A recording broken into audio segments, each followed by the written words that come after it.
Halo Infinite dropped their September 2022 update, which included a very lengthy video, which we're going to get into here just a minute, but it also included the updated roadmap. So let's go ahead and read this just real quick. 9 hours ago at 343 Industries, with the end of season 2 drawing ever closer, we want to provide you with an update on the future of all things Halo Infinite.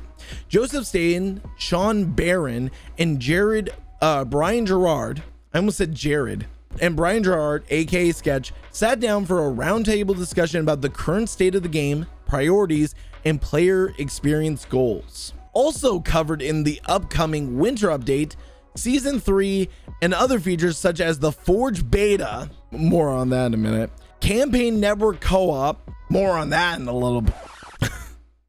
More on that in a little bit. Sorry, like it makes my stomach churn when you know what you're gonna find out in this video.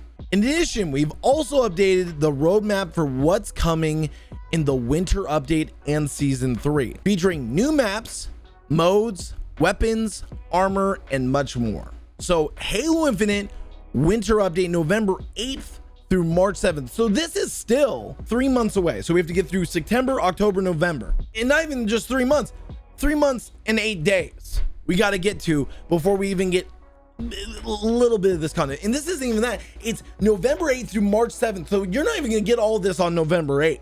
You got Forge beta, campaign network co-op, and mission replays, new 30 tier free battle pass. I'm guessing that's for the winter update, kind of like what they did last year around Christmas time. Maybe, I don't know, maybe it's their way to apologize for literally having no content. New maps, Detachment and Argyle or Argyle. I'll probably figure out how to pronounce that whenever we actually watch the video, because what's funny about these maps, they're not from the ground new maps. They're not from the ground up new maps. They're Forge maps. And don't get me wrong, the new Forge tools and what we've seen from the leaks look great, but I don't expect Forge maps from the studio. Because if I want Forge maps, I'll go to your community that can do it 10 times better than what this shit looks like.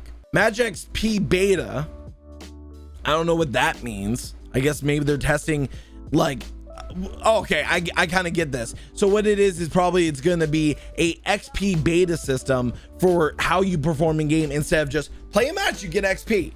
Play a match, you get XP. It's going to be a beta for that, I'm guessing. New game mode, Convert One Flag. This is about to be a year in and we're getting one flag. December event, Winter Contingency 2. So that's the winter event. That's like what we got last year. And then January event, Joint Fire.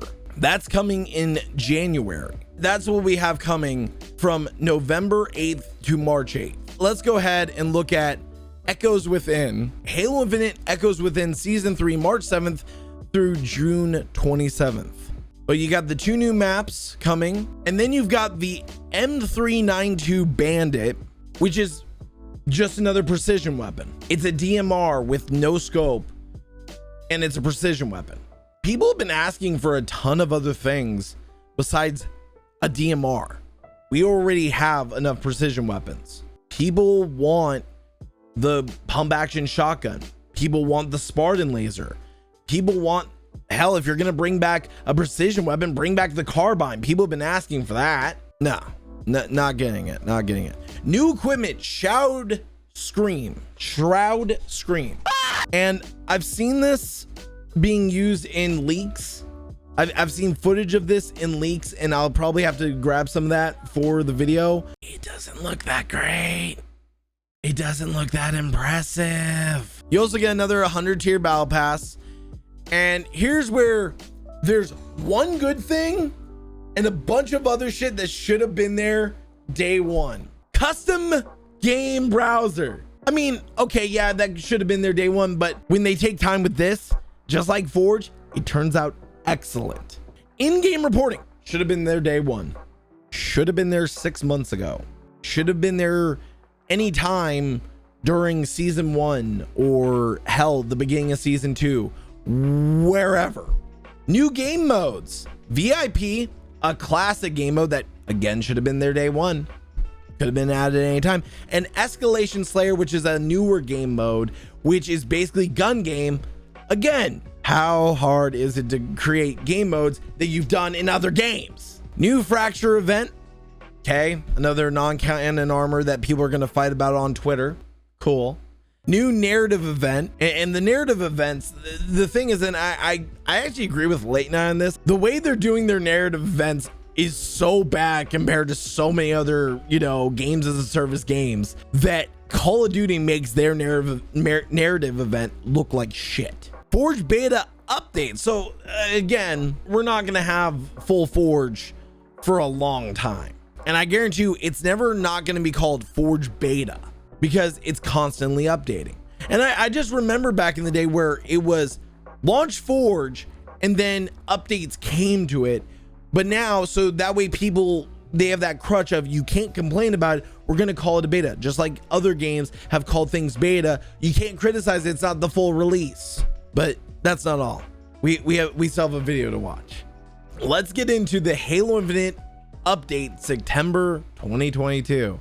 Hey everyone, Sketch here from 343 Industries in Redmond, Washington, and today I am joined by special guest Joseph Staten, head of creative at 343 Industries, and newcomer Sean Barron, head of Halo Infinite's live service. Guys, welcome. Thanks for being here today. Thanks, Brian. I'm glad you got the hot seat, Sean, because you're the most important guest today. Yeah, feels good. Wait a minute. Replay. Hold on. But listen to this again. And newcomer Sean Barron, head of Halo Infinite's live service. Guys, well, He looks nervous. He looks nervous as all hell. Is there actually a gun on set aimed at these three? I'm legitimately wondering. I'm glad you got the hot seat, Sean, because you're the most important guest today. Yeah, feels good. The way he delivered that, he sounds so Yeah, feels good. Yeah, you got the hot seat. Yeah, feels good.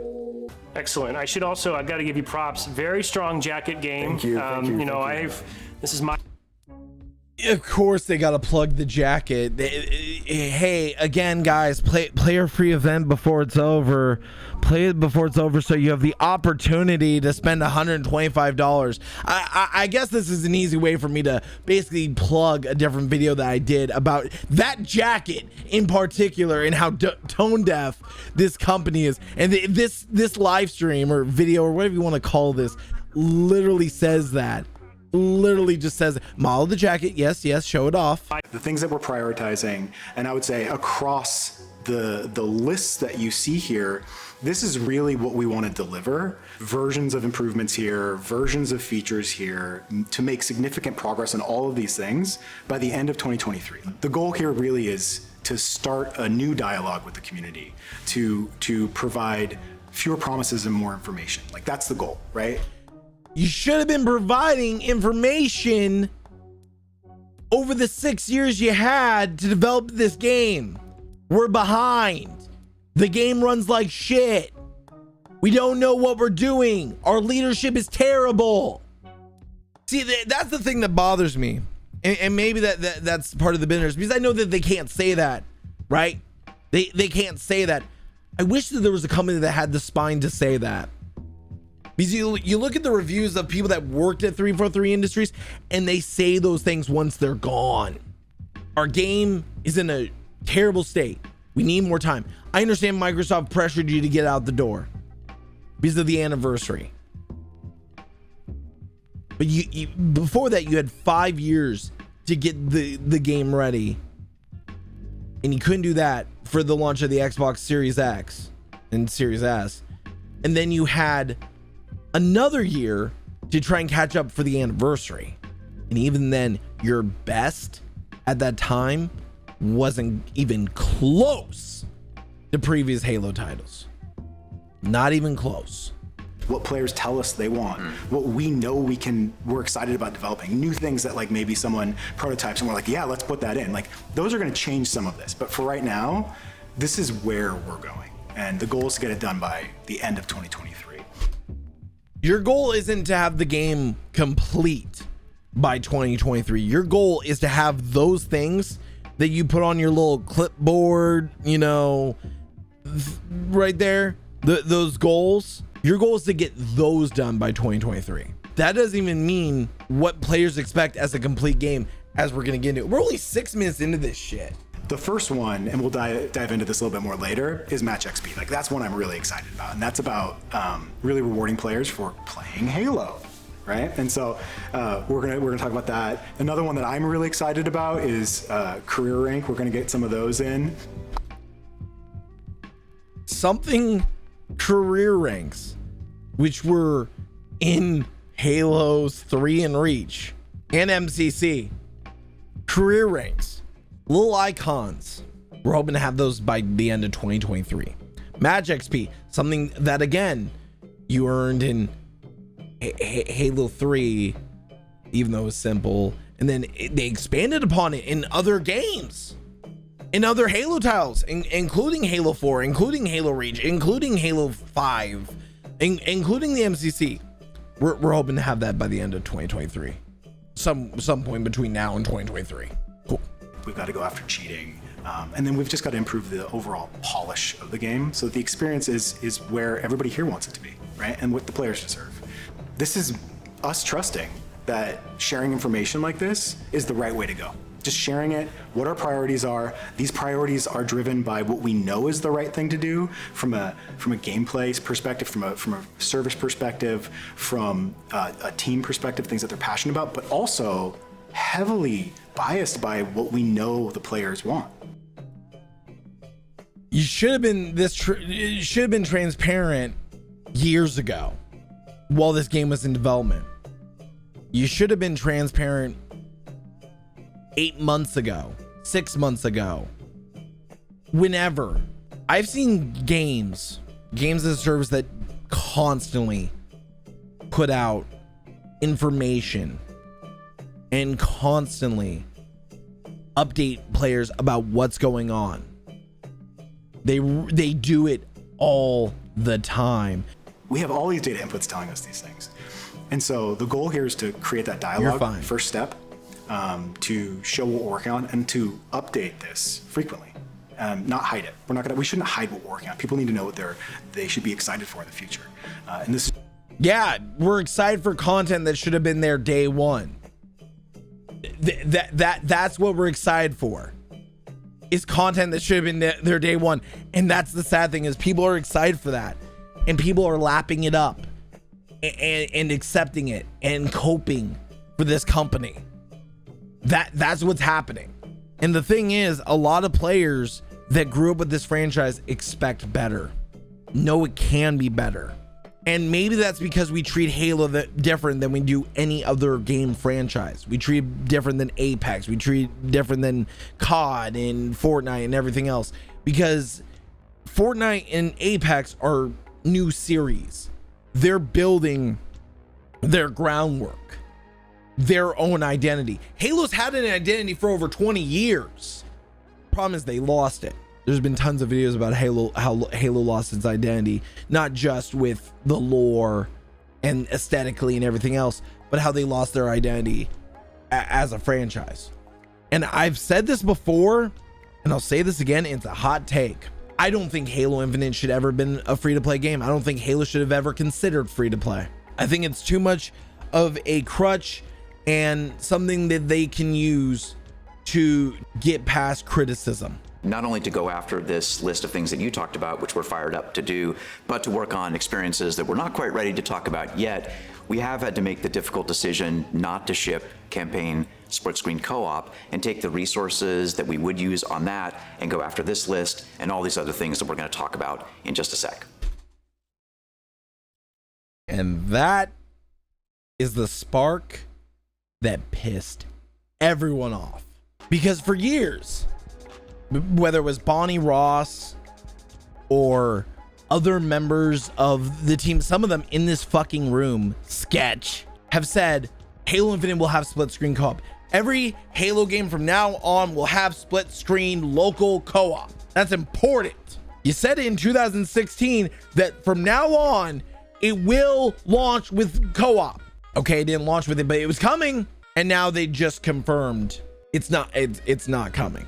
We need to transition the sources we have for that towards stuff that should have been ready day one, or stuff that you should hire people that know what they're doing. And here's the thing, I see people on Twitter coping saying, well, I haven't played a split screen co-op game in 15 years. What does it matter? It should still be an option. There's still tons of games that people play couch co-op at home with family members. You know what's sad is my first experience with Halo was couch co-op with my good childhood friend Taylor at his home, playing on the Xbox for the first time ever, playing split screen co-op. Me and my dad's greatest thing, the thing that we got the most joy of, is every night after school, we would turn on the Xbox or the PlayStation or whatever and do co-op. And as the years went by, yeah, sometimes we would prefer, hey, I'm going to be on my Xbox downstairs. Hey, I'm going to be on the Xbox up in my bedroom, because we want full screens. But it was still an option for years. And there's still tons of games that have local co-op. Not every game, but there's still a ton. And there's been videos proving this, whether it's PC, Xbox, PlayStation, there's been a ton. And this was the thing that blew up my Twitter feed this afternoon or this morning. This is what blew it up. I got videos from people, not gonna say who, but I'm sure they posted publicly, uninstalling the game, saying, no, I'm like, this was a hard blow for people. Imagine this. When split screen co-op came out, because Matt hasn't played the campaign of Halo Infinite, he was waiting for co-op, and that's cool. But imagine whenever split screen co-op eventually would have came out. I've got a mic arm sitting over there. I've got this, I've got other microphones. Sitting down, widening out the lens, you know, changing the camera angle, and having a classic split screen co-op live stream with Insane Matt or any of my friends. That would have been awesome. Not anymore. No, we got to move these resources that we would have used to other things. Let's talk about what is on the horizon and what we can look forward to, starting with our update that's coming out on November 8th, which, safe to say, this is our biggest, most robust update since launch. Yeah. But it's a little bit different than I think what players may be expecting. Their biggest robust update. Let's see what it is. I think we came together with a really great update. So it's going to include the Forge beta, network campaign co-op, and campaign replay, and then a whole bunch of gameplay stuff and battle pass stuff and customization content and match XP. So Okay, that is a pretty nice update. November 7th, he said. That's a pretty nice update. Not gonna lie, pretty nice update. A lot of those features should have been there day one. Pretty nice update. I'll give it credit there. If that's all coming November 7th, pretty nice update. Cool. Wrap up season 2. We're doing the winter season. It's not officially season 3. It's not going to be as big as season 3, you know, as a full season would be.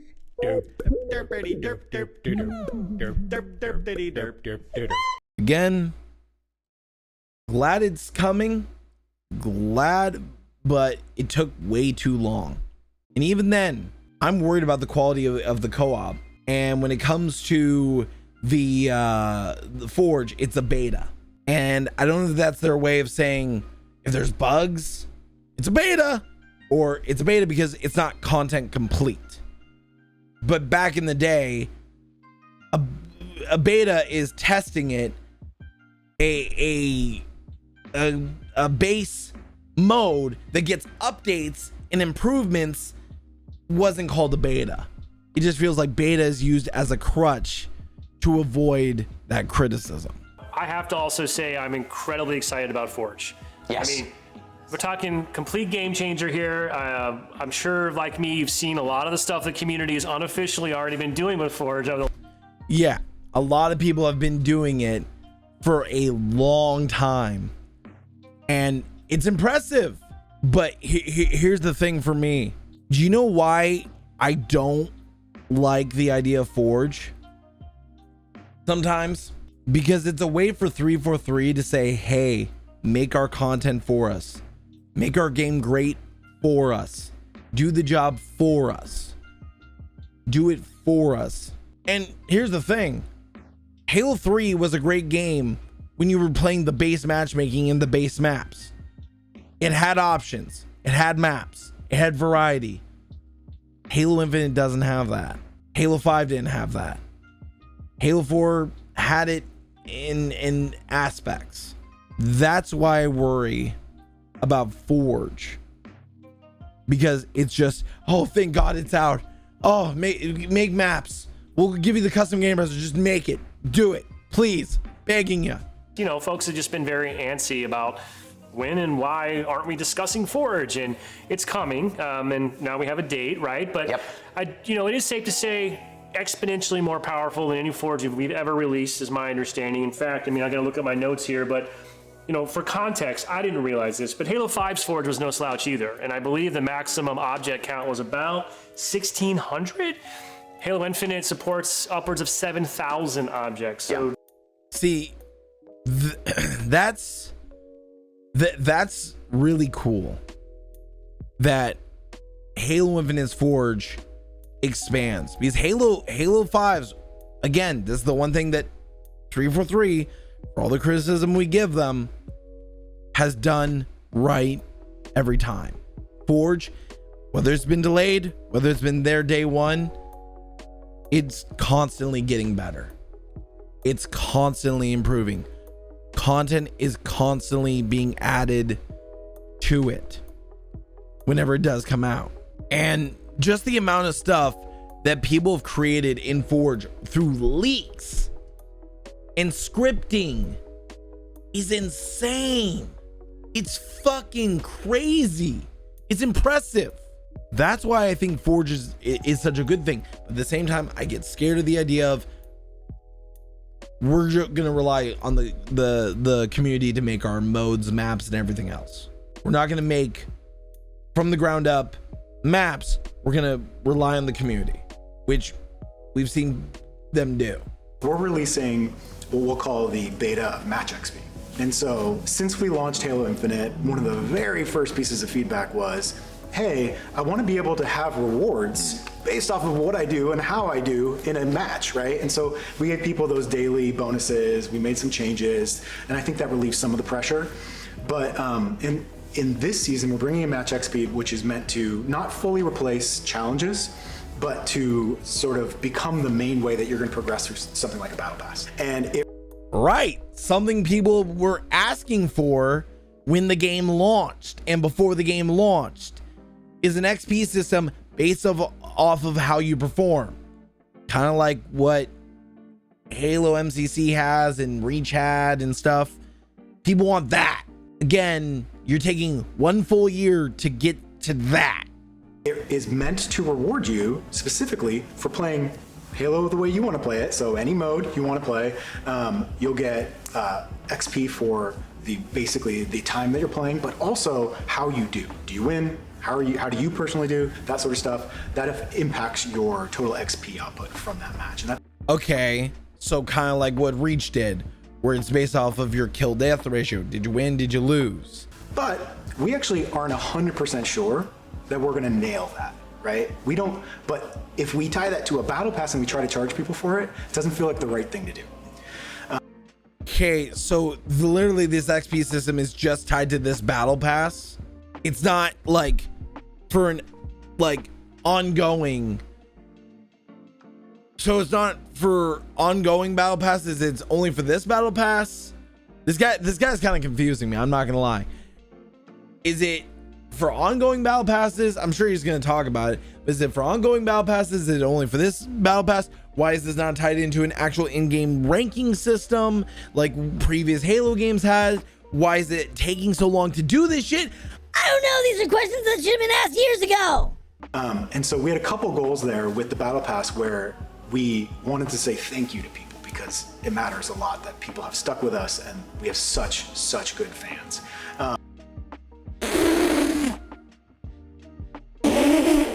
That's the biggest crock of shit I've ever heard. We have such good No. No. I'm not talking about fans of 343. I'm talking about fans of Halo in general. We're a bunch of fucking idiots. We're a bunch of dumbass marks that will gobble up whatever's given to us. We're a bunch of dumbasses that will come back game after game after game after 10 years of shit. Good fans are the people that give them valid criticism without all the swears and raging like what I do. Then you've got the ones that, you know, do the, you know, those aren't good fans either. Those are sympathizers.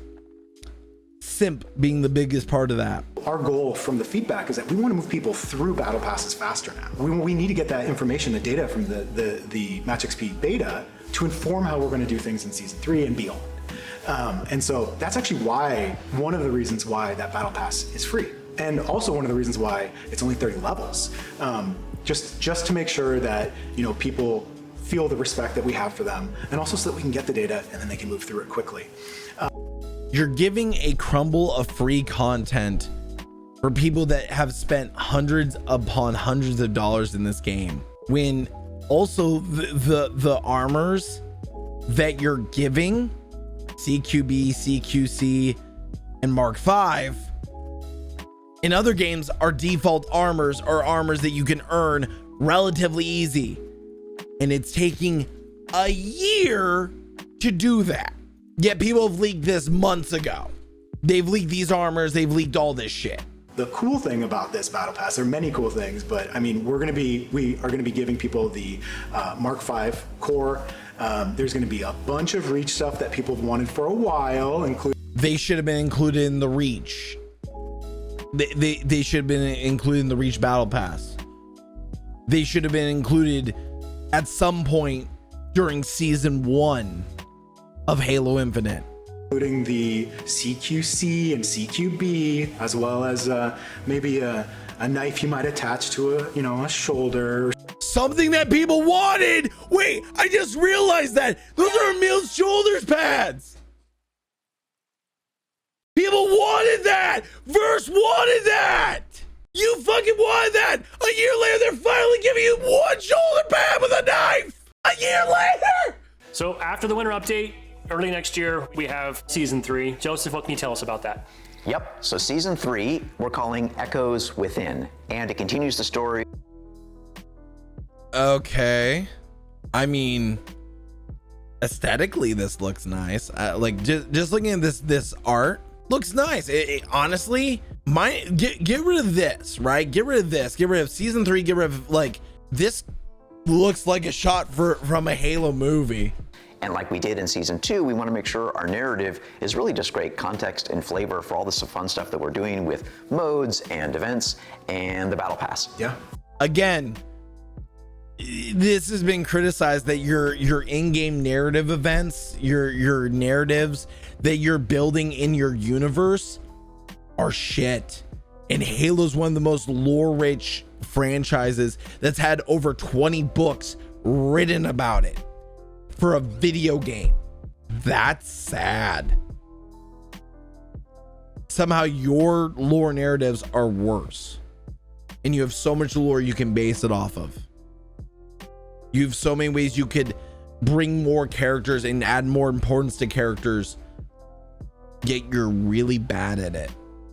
Now, obviously, a season means content as well, not just beyond the cosmetics and the feature updates. We've got maps, we've got modes, we've got sandbox updates. Joseph, walk us through that. Yeah, so we got 2 new maps for season 3. We're not revealing the names of these maps yet.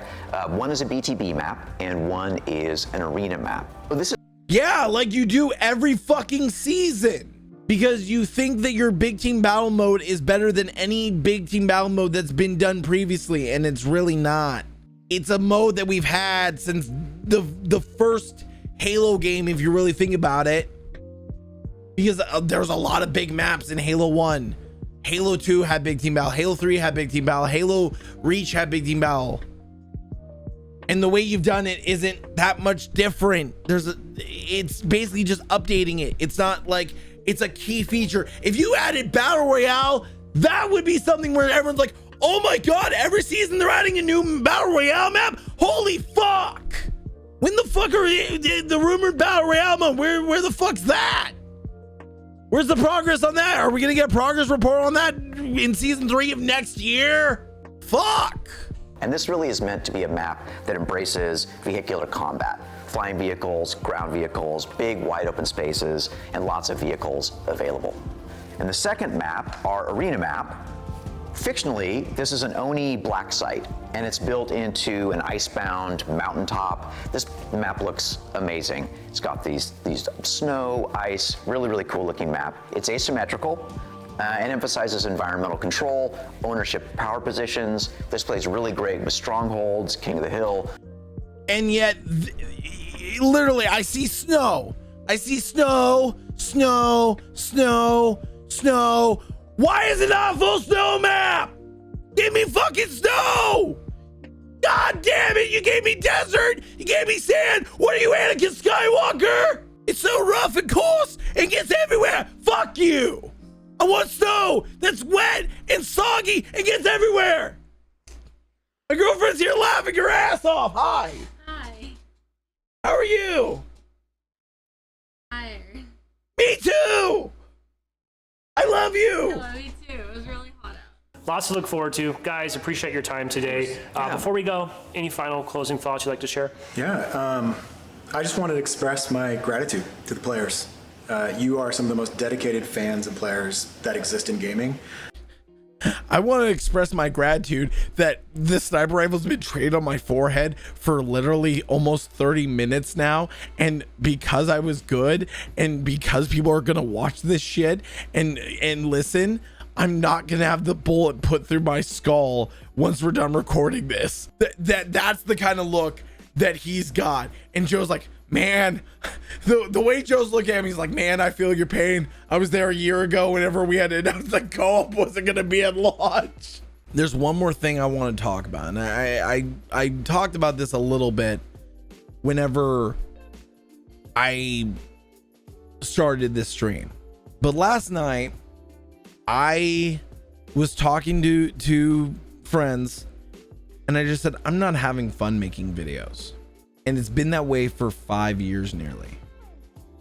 Because, and this is where my frustration lands, is that unless I'm angry and pissed off and am complaining about something, people don't care. People care whenever I'm pissed off and screaming and overly animated. But whenever I actually put out a video where I'm enjoying myself, right? Where I'm enjoying myself, I'm having fun, there's a smile on my face, I'm laughing, people don't give a shit. And I think that that's why I haven't been enjoying making videos. Now, I made an exception to do this live stream / video because this was kind of an important topic, especially with the announcement that split screen co-op is axed. But I really would love some suggestions of what people want to see in the future from me. I would really love some suggestions because I'm tired. I'm tired of every time I upload, all I'm doing is just whinging and complaining and being angry. The only things I put out into the YouTube channel is negativity. I'm tired of doing that, man. It's not good for you. It really isn't. It's great for numbers, but it isn't good for you mentally. It's not good for your sanity. It's not good for you socially. Literally, I've had friends say, I don't want to talk to you about Halo because all you do is bitch. I don't want the only time I talk about Halo to be negative. Honestly, I really don't want to talk about Halo anymore. I really don't. It's miserable. Because all it reminds me is that all I put out is angry content for a company that's never gonna listen, for a community that's divided, for a community that just wants to see the angry content. And that's not good for me. That's not good for the channel. That's not good for the community.